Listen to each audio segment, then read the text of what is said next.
Hey, I'm Zincle Asamoah. Sit back and relax. Here's what's in store for you on Now Tonight. He's unfit to represent the people of Georgia in the United States Senate. We need someone in the Senate who's going to consistently vote for conservative Republican values to help get this country back on track. The polls have finally closed and the people of Georgia have spoken. Now we're waiting to hear what they had to say. Will the vote be in favor of incumbent Senator Raphael Warnock, or will the tide swing in favor of Republican Herschel Walker? We're live in Atlanta with the latest. Then, guilty on all counts. A jury finds the Trump Organization guilty of a tax fraud scheme. But what exactly does this mean for the company, and how does it impact the former president? Plus, many businesses are swapping diesel delivery fleets for all electric vehicles. We'll go inside an Amazon delivery center in tonight's installment of The Future of the Road. And Lights Caramel Action, a delicious development for Ava DuVernay that you're going to want to dig into.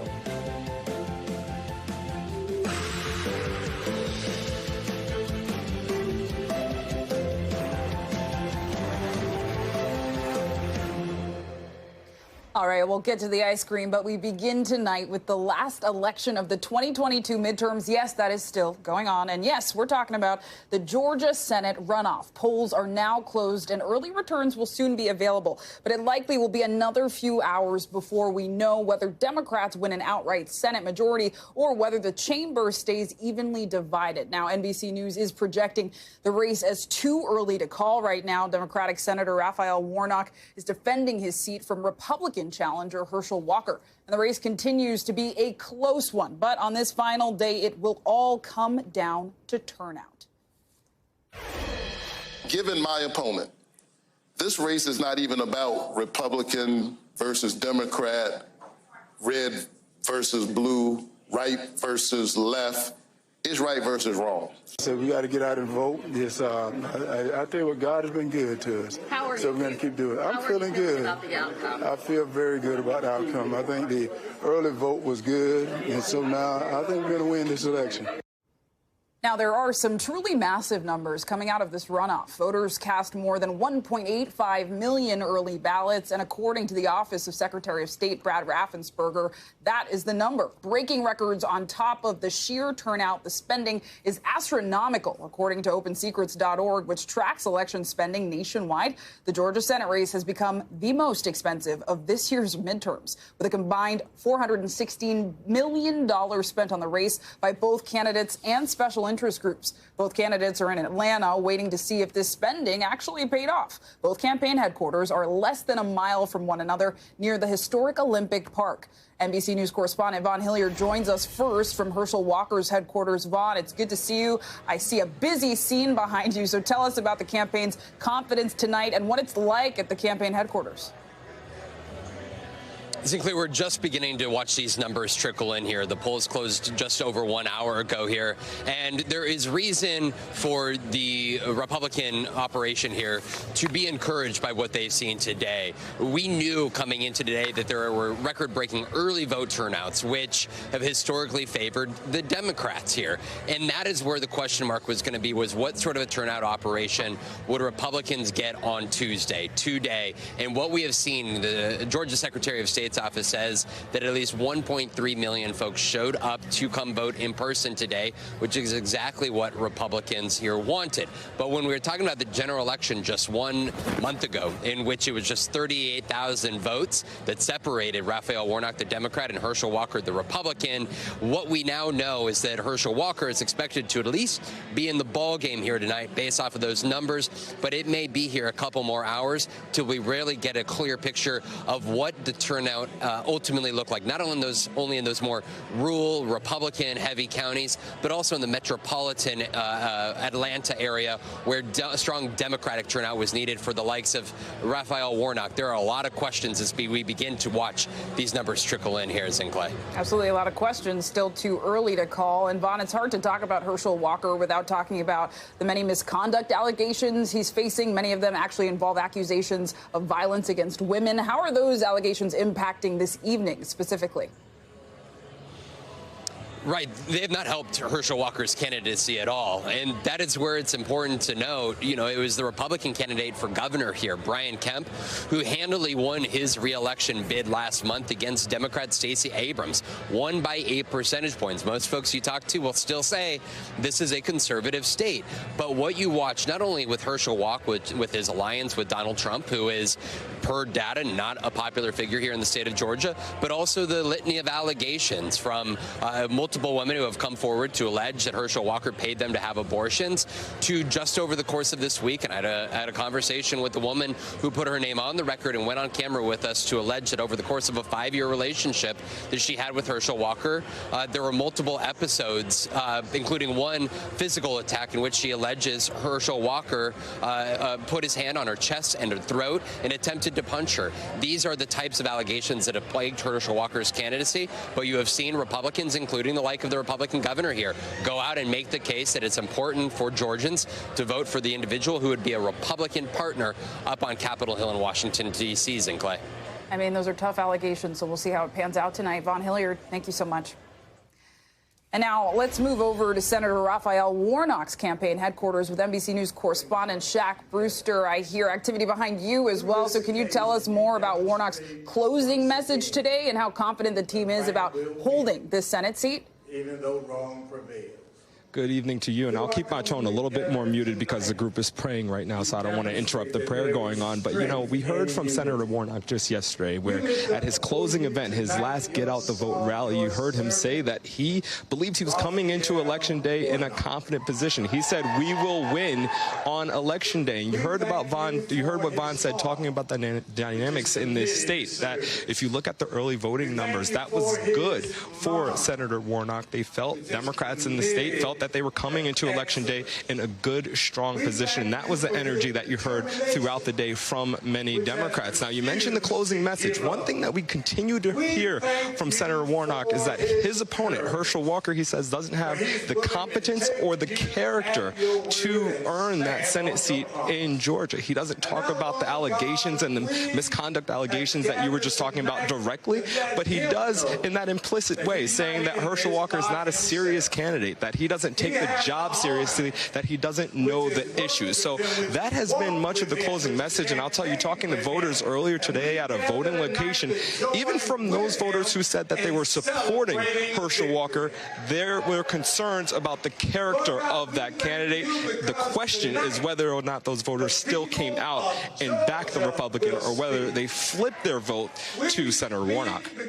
Character definitely a big deal on this ballot, and really powerful, Shaq, to hear those prayers happening behind you sort of speaks to the groups that Warnock is attracting. And notably, to sort of pivot a bit, the Department of Justice is watching 4 counties in Georgia specifically in regards to the election. What's going on there, Shaq?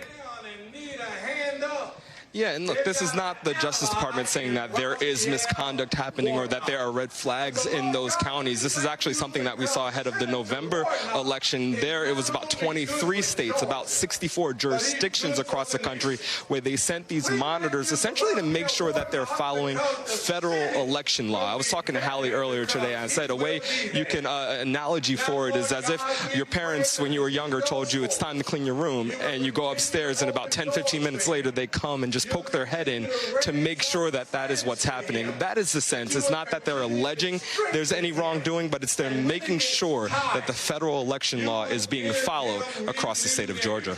And that's critical as the fate of democracy is at stake, as some have said. Shaq Brewster, thank you so much.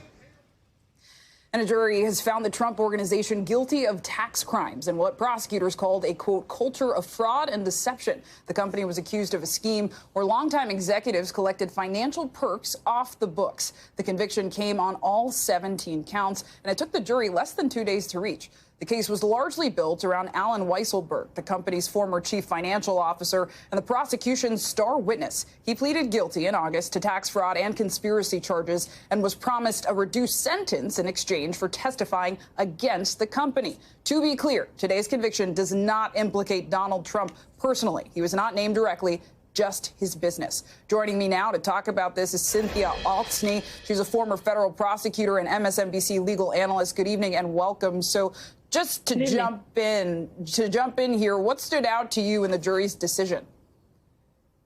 Well, the first thing that stands out to you is how quick it was. It was a complicated case, came very quickly. And that's a message to other prosecutors and to other prosecutions that people are receptive and ready, willing, and able to listen to this type of evidence, and it's a big problem for the Trump organization and for the Trump family going forward, that they believed it and they were quick to decide. Absolutely. And I wonder, what exactly is the punishment here, and will this affect the Trump organization moving forward? Well, the punishment is a fine because it's the organization and the payroll company. It's not a human that was convicted. It's the company. So it's a monetary fine. But what it does do in connection with all the other cases is it emboldens those prosecutions going forward. The Letitia James case, which will go to trial in less than a year from now, a $250 million case. That's going forward, and this will affect it. For example, when you go to pick a jury, this jury knew about the Trump educational fraud cases. Now anybody who picks a jury anywhere in the country knows that the Trump organization has been convicted of 17 counts where there was a culture of fraud. And everybody will know that. That changes the dynamic as you're going to set up to try a case. And so it affects it that way, in addition to just emboldening them. And also it affects it, let's say witnesses come forward. They can be cross-examined with these convictions. And, what did you do as part of that conviction for this felony or that felony or this criminal tax fraud? So it has a lot. While it's a small fine, it's a big pebble in the river of the problems for the Trump organization. And Cynthia, to that end, could this lead to new investigations? Would the IRS get involved?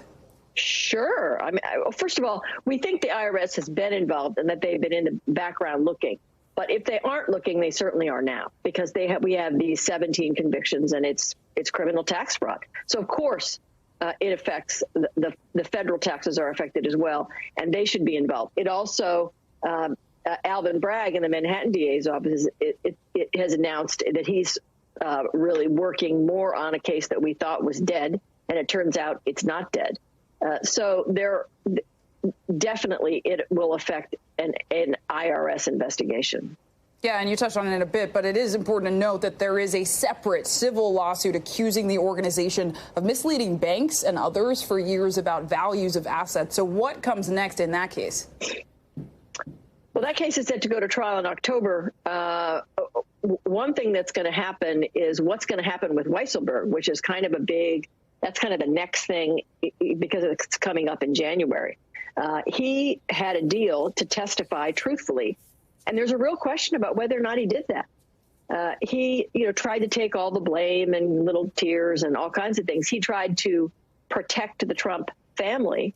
It may very well be that the prosecutors in this case thinks he lied, and that will affect his deal and whether or not he's going to jail and for how long. So I think that's the next kind of big moment that we're going to see in this saga. Yeah, a lot of big moments to follow. Cynthia Altsny, thanks for breaking it down. Thank you.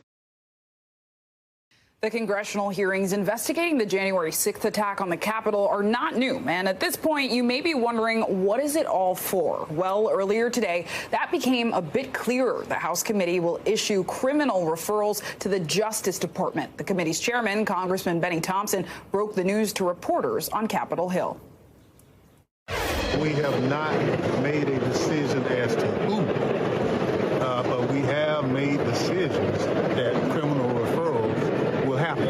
I wish I could tell you 1, 2, 3, 4, but all that's still being discussed.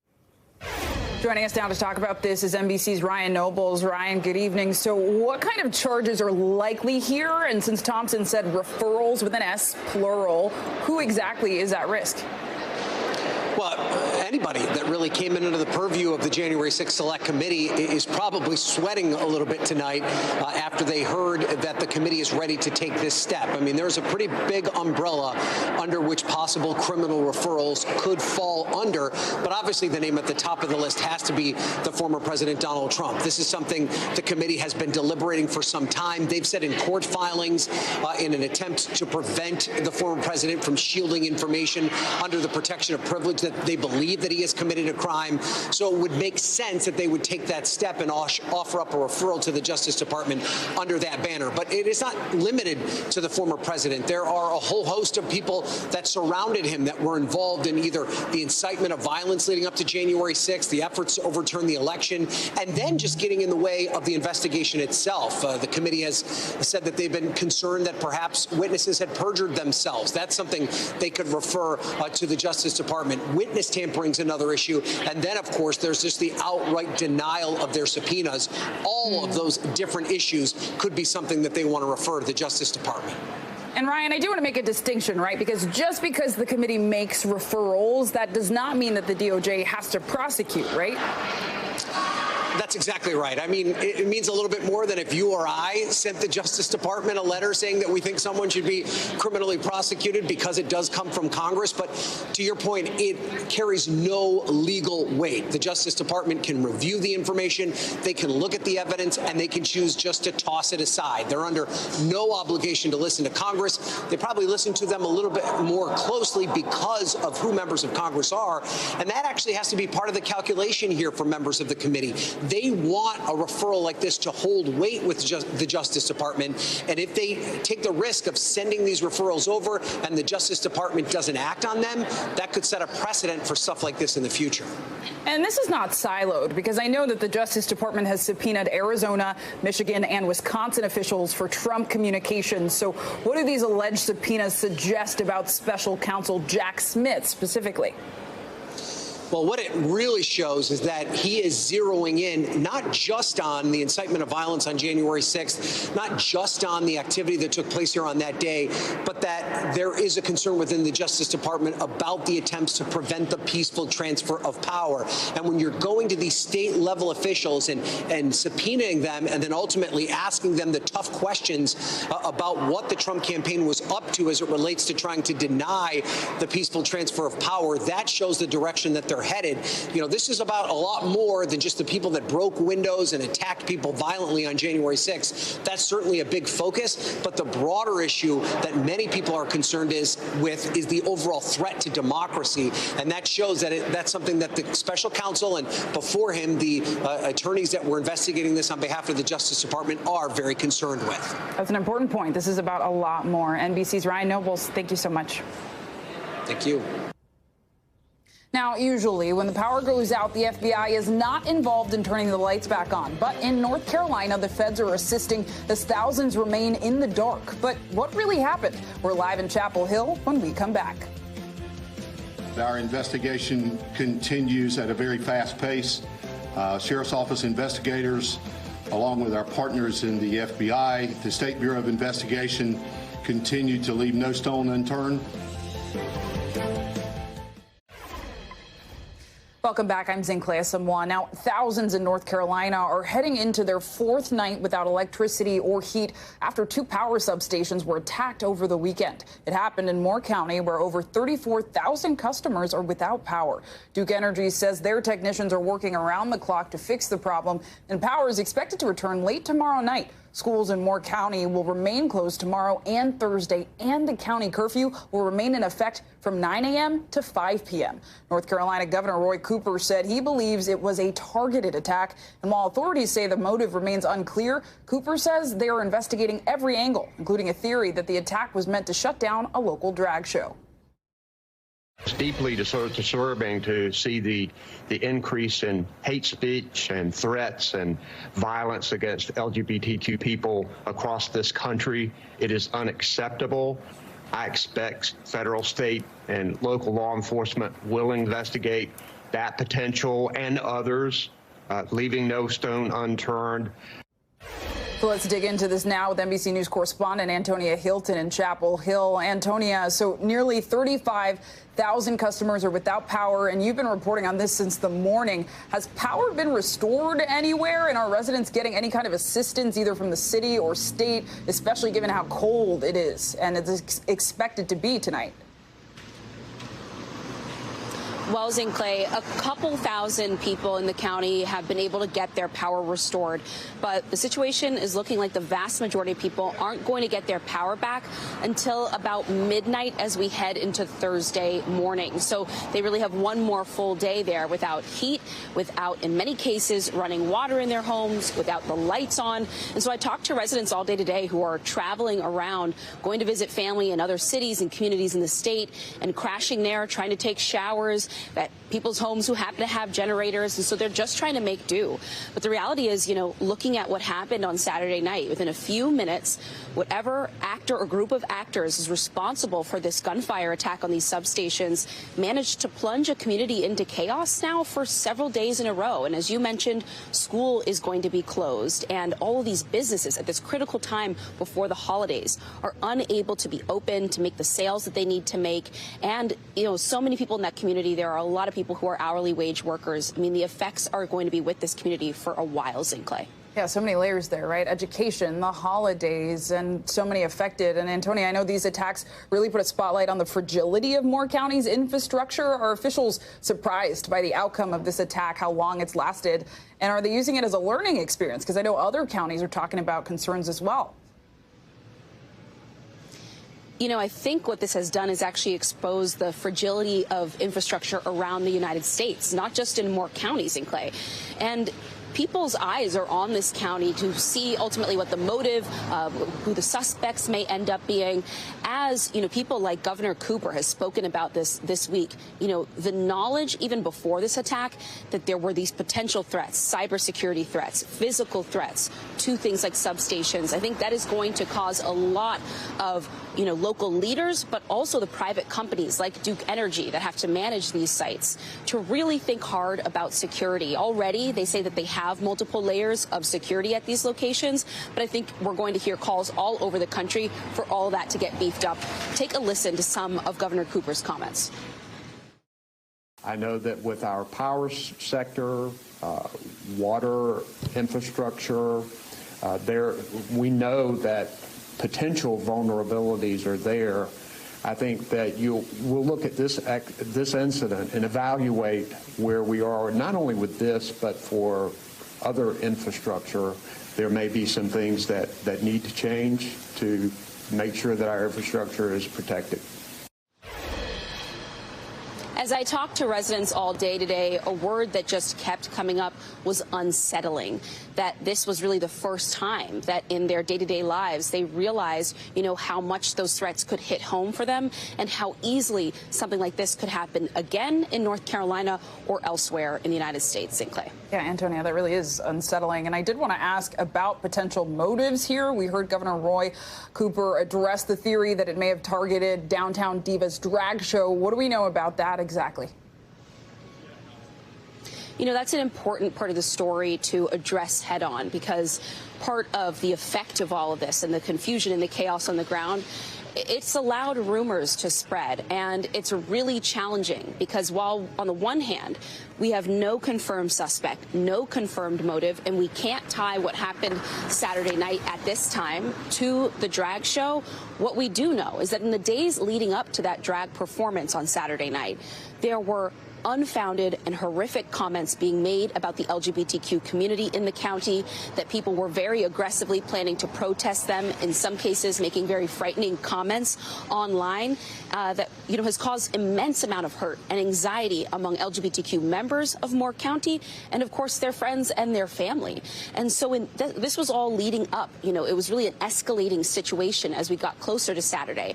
And as we've seen, right-wing attacks on LGBTQ community spaces around the rest of the country, I think it's understandable, it's valid that this community would raise these concerns and be worried that these two incidents are interconnected. The lights went out in the middle of that drag show, but at this time, it's really important for reporters to emphasize what we know. And what we know is just that this was an intentional and criminal attack, We have no motive. We have no suspects yet. And reporters are on the ground every day. I'm one of them who are going into these briefings and pushing to get the answers that everyone, but especially some of the most vulnerable people here, deserve to know. Time now for some of the headlines we're watching on Now Tonight. A community in Paradise, Texas is holding a candlelight vigil this evening to remember Athena Strand. Police say the 7-year-old girl was kidnapped from her home Wednesday. After an extensive search, her body was found Friday. Around the same time she went missing, a FedEx driver delivered a package to her home. Now that driver is being charged in her kidnapping and killing. In Florida, a man is facing an attempted murder charge after police say he shot a Miami-Dade police detective in the face.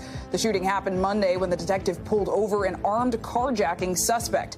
The suspect shot the officer and then fled, but was later captured. The detective was airlifted to the hospital and has since been released. A new FDA report says the agency's food division has no clear leadership. The report was conducted by an independent panel and calls out the unit for a, quote, culture of indecisiveness and inaction. This comes months after the infant formula crisis that left parents desperate to feed their babies. In D.C., Capitol and Metropolitan Police officer received congressional gold medals today. Hundreds were given the honor for defending the Capitol on January 6th. During the ceremony, some of the officers and family members notably refused to shake the hands of top GOP leaders Mitch McConnell and Kevin McCarthy. And Emmy-winning actress Kirstie Alley has died of cancer. Her family says the illness was only recently discovered. She was 71 years old. During her more than 4-decade career, Alley made dozens of TV and movie appearances like the sitcom Cheers and the Look Who's Talking films. Fans are paying their respects at her star on the Hollywood Walk of Fame. I didn't even know she had cancer, and it happened very quickly. It's super sad.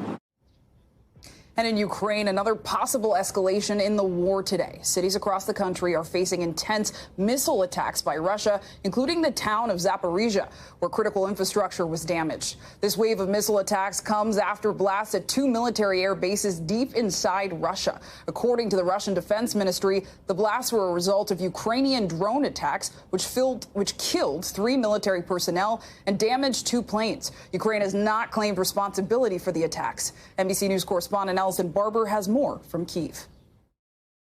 There are reports of 3 strikes inside Russian territory, 2 on Russian airfields Monday morning, 1 on an oil depot this morning. The 2 strikes on Russian airfields are quite significant because they were deep in Russia, about 300 miles beyond the Ukrainian border. Most of the weapons Ukraine's Western allies have provided are medium-range missiles, medium-range weapon systems, and do not have the capability to travel this far. Russia's Ministry of Defense says the 2 strikes on December 5th, the ones on Monday, were carried out by Ukrainian forces with Soviet-made drones.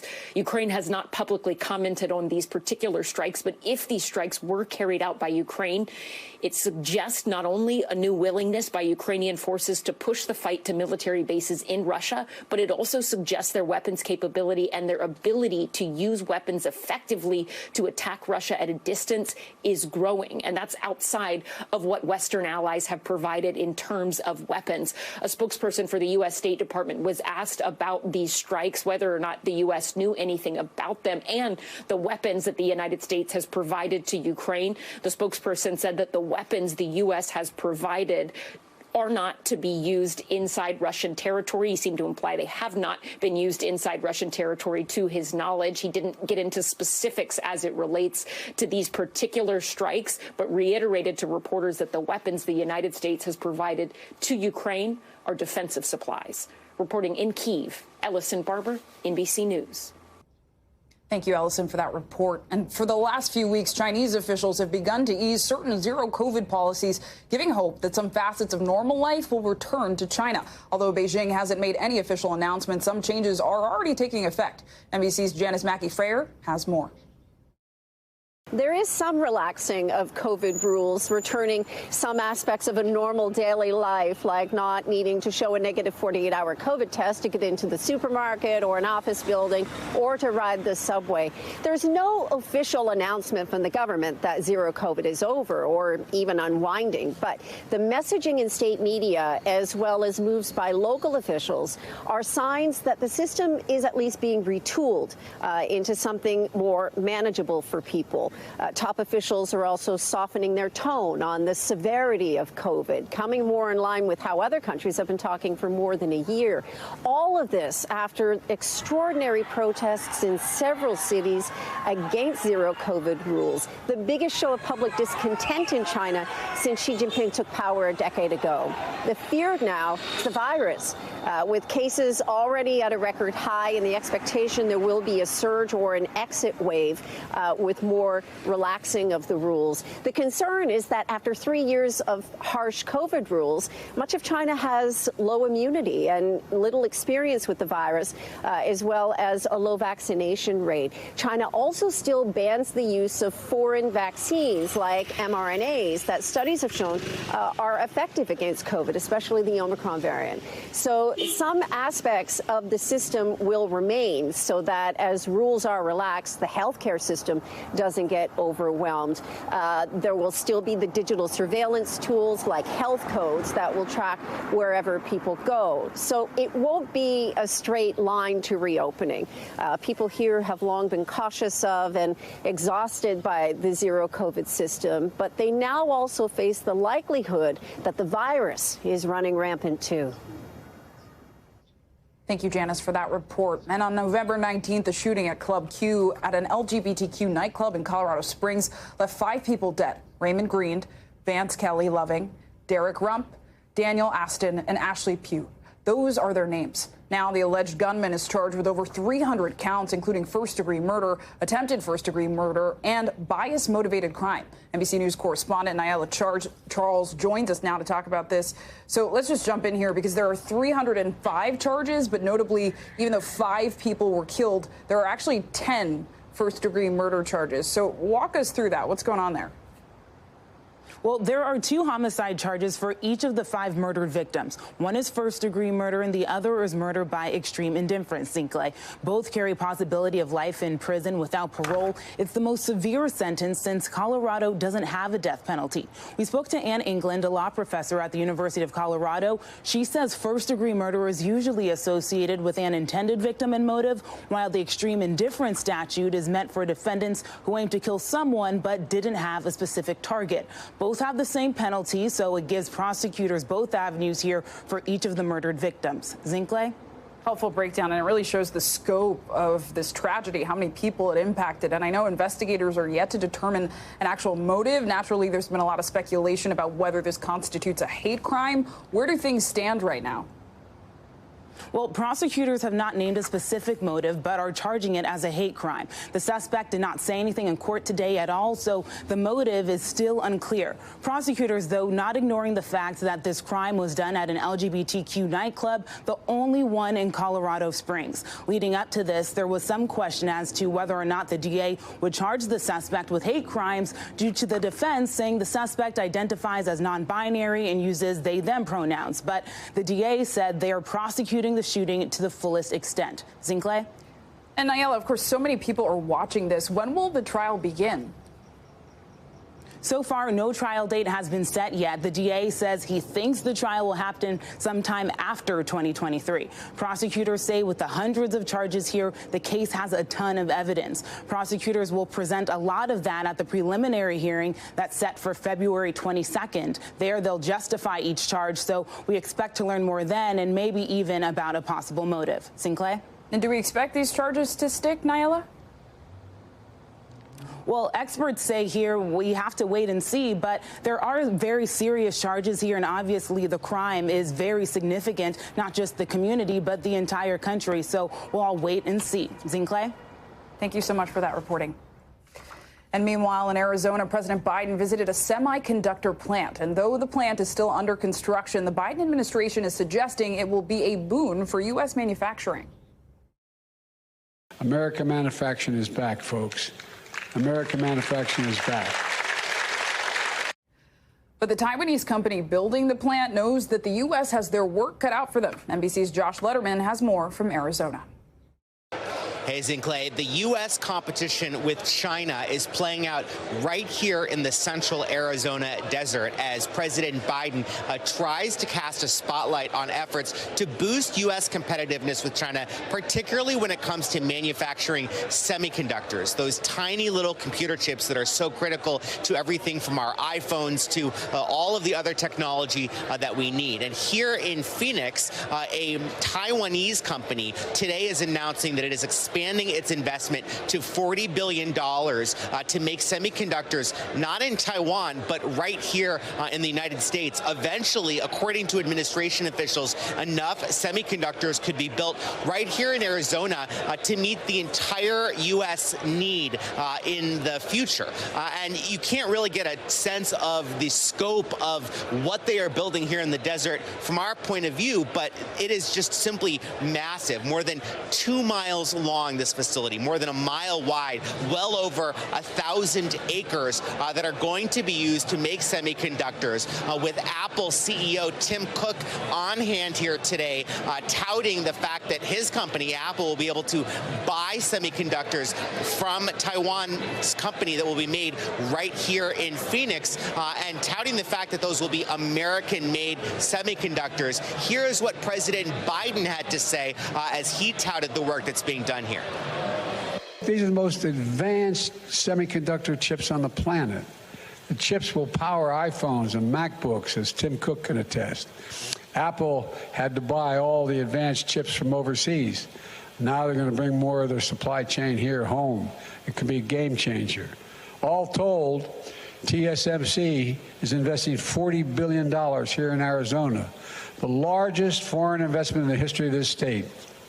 Over 10,000 construction jobs and 10,000 high-tech jobs will be created. And Zinkley, President Biden's visit here was notable not only for who was here with him, but also who was not with him. We saw a rare bipartisan moment where the outgoing governor here, Republican Doug Ducey, was at the same event as the incoming governor, Democratic Governor-elect Katie Hobbs. We also saw former Congresswoman Gabby Giffords and her husband, Democratic Senator Mark Kelly, both on hand here. They flew with President Biden on Air Force One. But absent today was the other Democratic senator from Arizona, Kyrsten Sinema, although President Biden did give her a shout out during the event today. Her potential primary opponent in the next time she is up next year, Congressman Ruben Gallego, he also was on hand for today's event here in Phoenix. Zinkley? Now, did you start your holiday shopping yet? I did, and millions of packages are being delivered every single day, many of them now getting to you by electric vehicles. When we come back, a look at the future of the road. But before we head to break, here's a quick look at the numbers in the Georgia Senate runoff. NBC News projects the race is now too close to call, but we are carefully monitoring the returns. Now Tonight continues.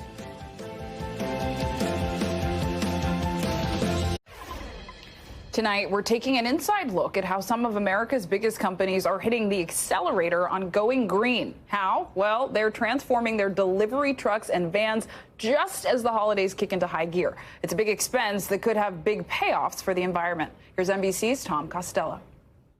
Early morning in Baltimore, and Amazon driver Brandy Monroe has lucked out again. It's different, but I love it. Assigned to one of the all-electric high-tech delivery vans rather than a traditional gas-powered truck. The biggest difference, definitely the tablet in the middle. The tablet? Yes. And that essentially is like a big Tesla. Basically, yes, a bigger Tesla. Amazon is pledging to be net carbon zero by 2040.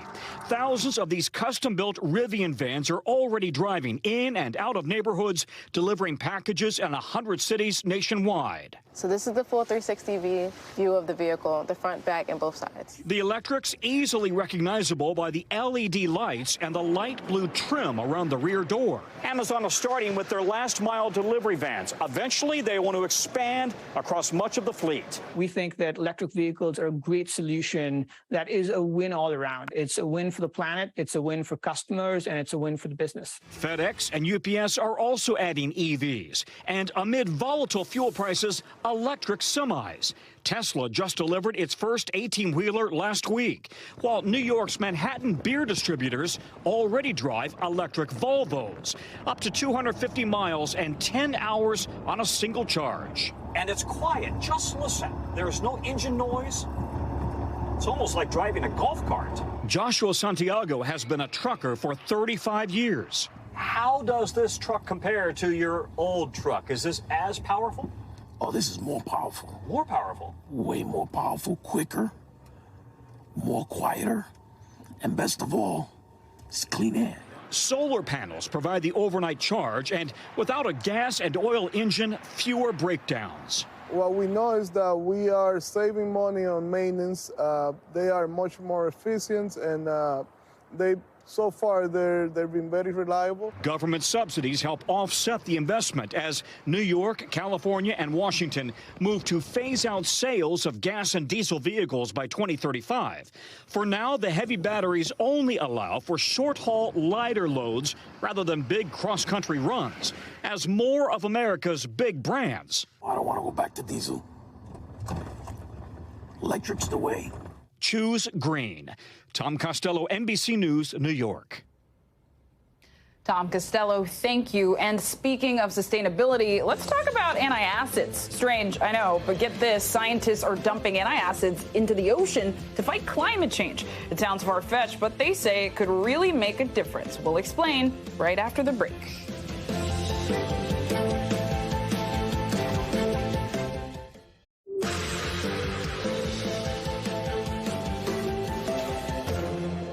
Welcome back. I'm Zinklea Samoa. Our oceans are absorbing more carbon than previously thought, and they're capable of pulling more carbon dioxide from the atmosphere at a rate faster than the Amazon rainforest. Now, a group of scientists want to show that the ocean's carbon sink can be even larger. NBC's Cynthia McFadden went to Canada for an exclusive look at how the ocean can be used to fight climate change. It's a little boat on a big mission. Here in Halifax Harbor, this team of scientists believe they can make a real contribution in the fight against global warming. Oceanographer Will Burt sure does. Every scientist here on this ship has had a sense of like, now this is why I got into this. This is the real thing. Yeah.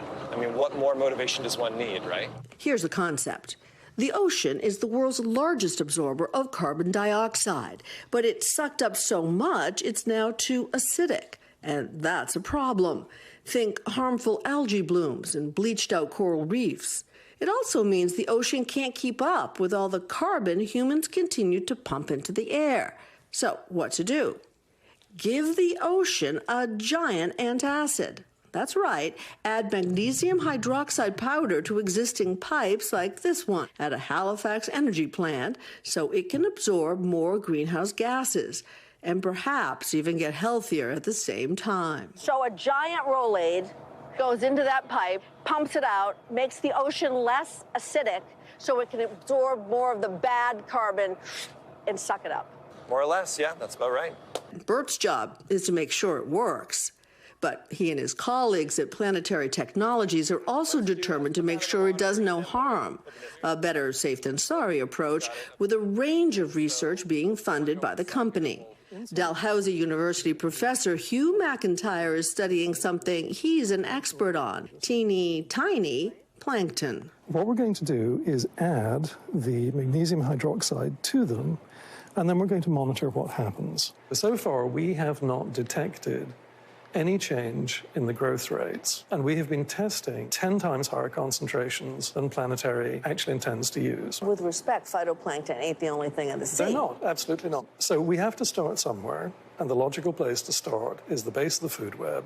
To those worried about messing with Mother Nature, Planetary's co-founders say they're just trying to amplify what rainwater and rock erosion have been doing for thousands of years. The natural process that we're trying to replicate is something that happens all day, every day in nature. Not fast enough to save us. Not fast enough to save us at all. So we need to crank it up a bit. Before they can trap a gigaton of carbon, that's 1 billion metric tons, 9 zeros, they have to figure out where to get a lot of antacid. In order to remove a gigaton of carbon from the atmosphere, we're going to need gigatons worth of alkalinity. One source, the leftover toxic mind waste from this shuttered asbestos mine in Quebec, which, needless to say, has to be carefully handled. What comes out of the process is essentially this white powder here, which is magnesium hydroxide. Why not just buy it? The way that they're produced today produces more carbon than we would ever take out of the air. The other reason, there's just not enough of it. We've talked to a variety of experts, a couple of whom said a gigaton of carbon reduction is just over-promising, that they don't believe that you can really do it. For me, gigaton ambition is required. We can't look at this problem and say, oh, we're only going to do a little bit, because that's not going to make the kind of difference we need to make in the world. Ultimately, it's going to be up to society as to whether we want to solve the climate crisis and how bad we want to let it get. That's it. I mean, do you believe in your heart of hearts this can solve the carbon problem in the atmosphere? I think that we're going to need a whole lot of different things to solve the carbon problem. And frankly, all of the carbon removal in the world is not going to make any difference if we can't reduce our emissions first.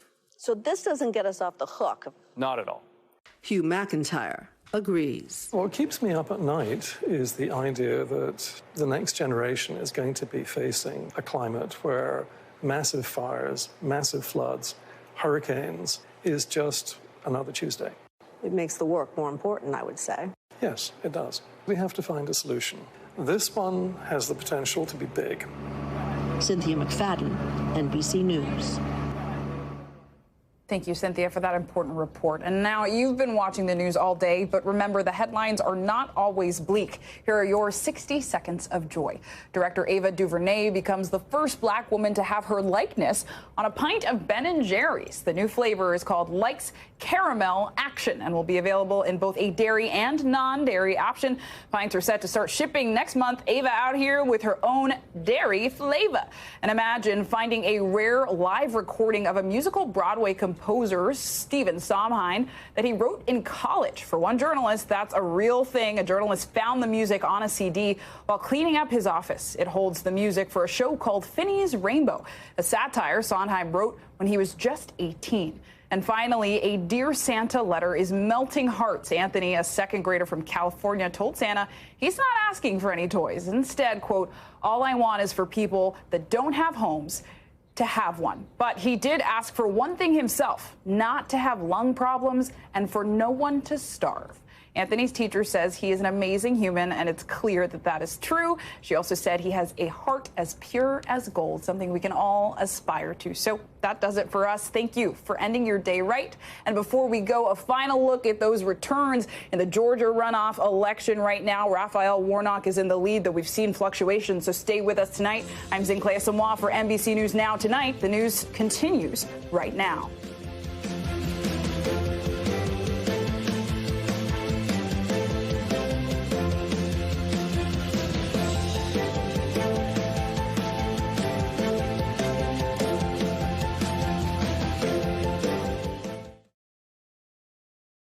Thanks for watching our YouTube channel. Follow today's top stories and breaking news by downloading the NBC News app.